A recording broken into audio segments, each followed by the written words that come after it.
on entendait les chiens aboyer, on savait que la secousse arrivait.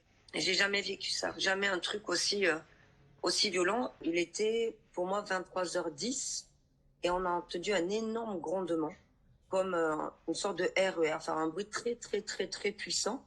Et là, on s'est regardé avec ma meilleure amie, ça nous a interloqués. Et là, d'un coup, les secousses ont commencé.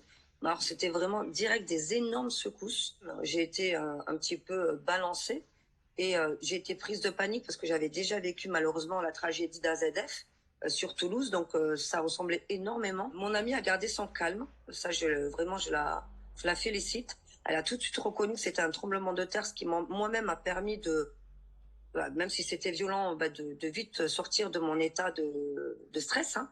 Et puis là, on a commencé à sortir de la chambre parce on a vu du plâtre tomber. Et là, à partir du moment où on est sorti de l'hôtel, effectivement, on a vu des fissures, mais des fissures tout le long du mur de l'hôtel. Là, on s'est dit, ah ouais, non, là, il faut courir. En courant, on a vu une jeune femme qui était tétanisée, on l'a récupérée avec nous. Et surtout, une autre dame qui n'arrivait plus à respirer.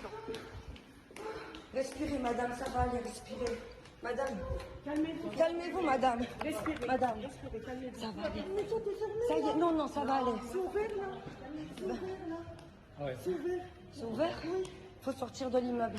On a commencé à vraiment s'inquiéter, c'est quand on a vu le personnel de l'hôtel, il y en avait un qui pleurait, l'autre qui priait, et puis on est arrivé à l'extérieur, et puis on a vu effectivement des gens qui sont sortis, je vous cache pas, à moitié dénudés, d'autres en peignoir, d'autres avec des couvertures. J'ai demandé au personnel, alors on était vraiment choqués, et ils nous ont expliqué qu'il y a déjà eu des tremblements de terre, ça c'est indéniable, mais jamais aussi violents. On devait aller dîner au restaurant, et le restaurant où nous devions aller, s'est littéralement effondré.